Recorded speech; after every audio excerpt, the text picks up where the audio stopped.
Salut, salut! Hey, avez-vous vu mes cheveux? Nice, hein? Je suis assez contente. Je dois le partager. Moi, je suis allergique aux teintures dans la vie, puis mon amie Lynn, elle m'a fait découvrir la coloration ONA, là, c'est magique. Aucune réaction. Mais les choix de couleurs sont pas énormes, mais au moins, fini les cheveux gris. Bon, ok, c'est la petite tranche de vie. Aujourd'hui, je vais vous apporter dans l'univers d'une grande dame. J'avais 13 ou 14 ans lorsque ma mère m'a fait lire un de ses livres. Elle a écrit presque 200 livres. Vous verrez, je n'exagère même pas. Mon but étant de vous faire découvrir, vous le savez, là, je vous le rappelle, autant les auteurs classiques que les nouveaux. Bon, ben, terminé le blabla, commençons!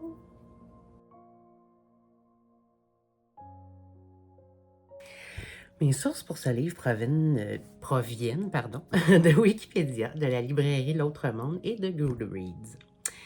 Zoé est un roman publié aux États-Unis en 88, puis en France en 91.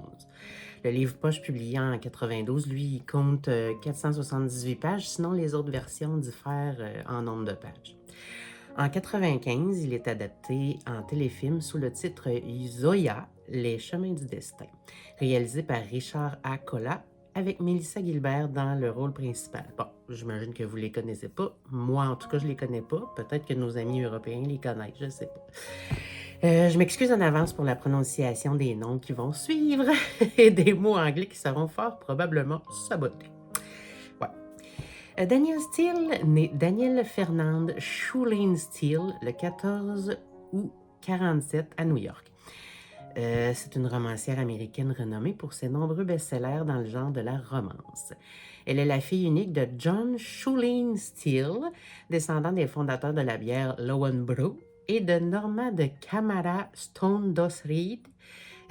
Mon Dieu, l'accent! Fille d'un diplomate portugais. On avait remarqué que c'était portugais.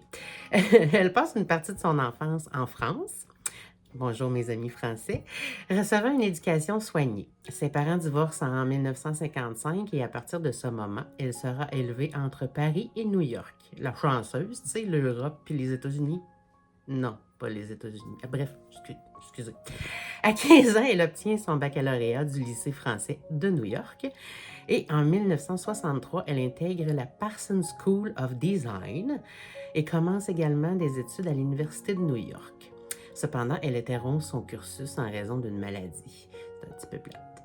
À l'âge de 18 ans, en 1965, Daniel se marie avec le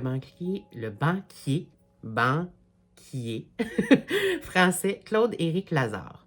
Ils auront ensemble une fille qu'ils appelleront Béatrix. Mais la relation ne dure pas. En tout, la romancière se mariera 5 fois et aura 9 enfants. Côté carré, c'est beaucoup d'enfants. Moi, j'en ai 3 puis c'est bien suffisant. Côté carrière, elle a travaillé comme vice-présidente des relations publiques pour une agence de publicité. Hey, je déparle aujourd'hui, je suis désolée. Une agence de publicité à New York. Lorsque l'agence ferme en 1971, elle se consacre à l'écriture de romans et de poèmes. Son premier roman, Going Home, en français Au nom du cœur, est publié en 1973, suivi de Passions, Promises, Les promesses de la passion en français, qui marque le début de son succès littéraire. Depuis, elle a écrit plus de 190 livres. Voilà, je le disais dans mon intro que j'exagérais pas. Traduit en 43 langues et vendu à plus de 800 millions d'exemplaires à travers le monde, faisant d'elle l'un des auteurs les plus lus et plus populaires. 22 de ses romans ont été adaptés pour la télévision. En 1997, Steele sera profondément affecté par un drame familial. Son fils, Nick Trena, leader du groupe Punklink 80, je ne connais pas ce groupe. J'ai pas demandé à mon chum non plus s'il le connaît. Je vais lui demander. Il va se donner la mort. En sa mémoire, elle écrit His Bright Light et crée la Nick Trena Foundation, dédiée aux personnes atteintes de troubles psychiatriques. Vous comprendrez de quoi il est mort. Concernant les reconnaissances de sa contribution culturelle, elle est nommée officier de l'Ordre des Arts et des Lettres en 2002 et est inscrite au California Hall of Fame en 2009. En 2014, elle est également nommée Chevalier de la Légion d'honneur. Aujourd'hui, Daniel partage son temps entre son appartement à Paris et sa demeure à San Francisco. Tu sais, c'est pas n'importe quoi. Continuant d'écrire avec une discipline remarquable, souvent jusqu'à 20 heures par jour. C'est assez impressionnant, admettons-le.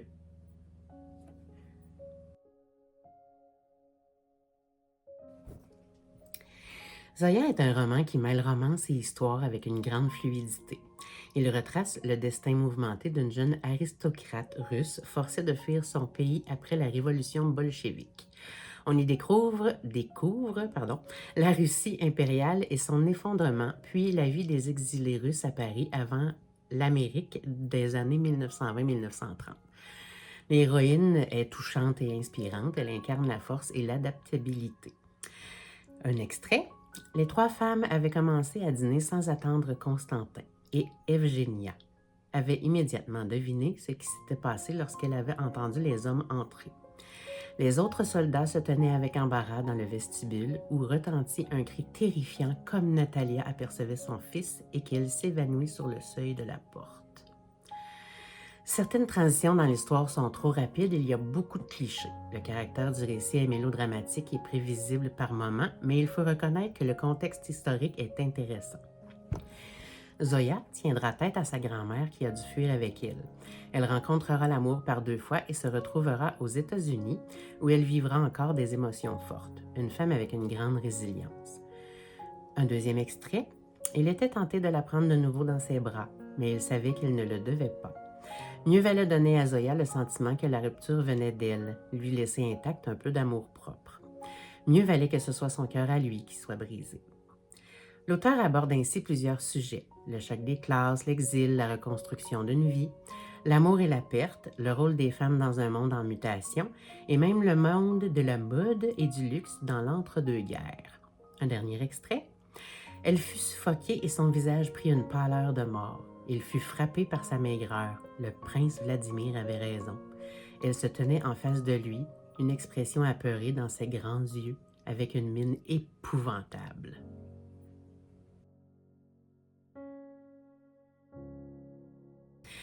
Pour ma part, je vais donner un 7 sur 10. Je ne suis pas une très grande fan des romans historiques. Puis les récits d'amour me font souvent pleurer.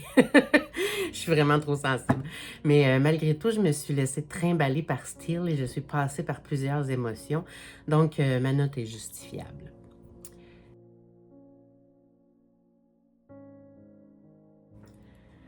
Zoya a connu en Russie une enfance de rêve jusqu'à ce que la révolution d'octobre vienne la chasser, elle et sa famille, du pays qu'il avait vu naître.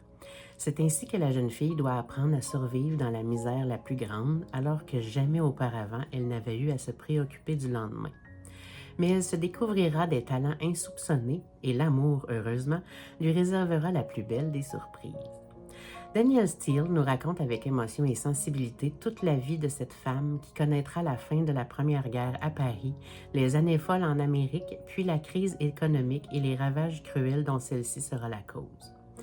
Suivront les décennies d'après-guerre, puis plus paisibles, mais tout aussi exigeantes pour cette femme et pour cette mère qui, par 3 fois, aura à tout recommencer pour assurer le bien-être et le bonheur de sa famille.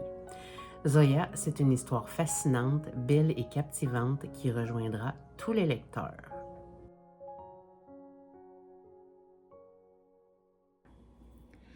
Croquette sur critiquelibre.com. Zoya est un des meilleurs livres de Danielle Steele, en tout cas le meilleur de ceux que j'ai lus. Elle nous arrache des larmes et nous brise le cœur en décrivant toute la douleur des Russes exilés. Guilou sur critiquelibre.com.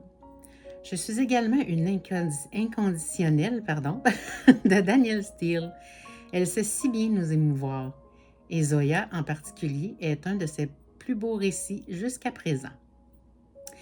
Lumina Dark sur Booknode. Une superbe et poignante histoire menée par la superbe plume de Danielle Steele. Amour, guerre, perte, trahison, le tout servi par des personnages profonds, complexes et attachants. Elia sur Booknode. Livre qui nous transporte à travers l'Europe et les États-Unis.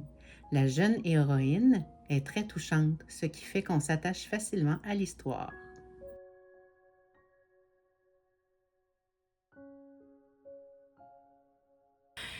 Pour terminer, pour ma petite conclusion cette fois-ci, ça me donne envie de vous poser une question.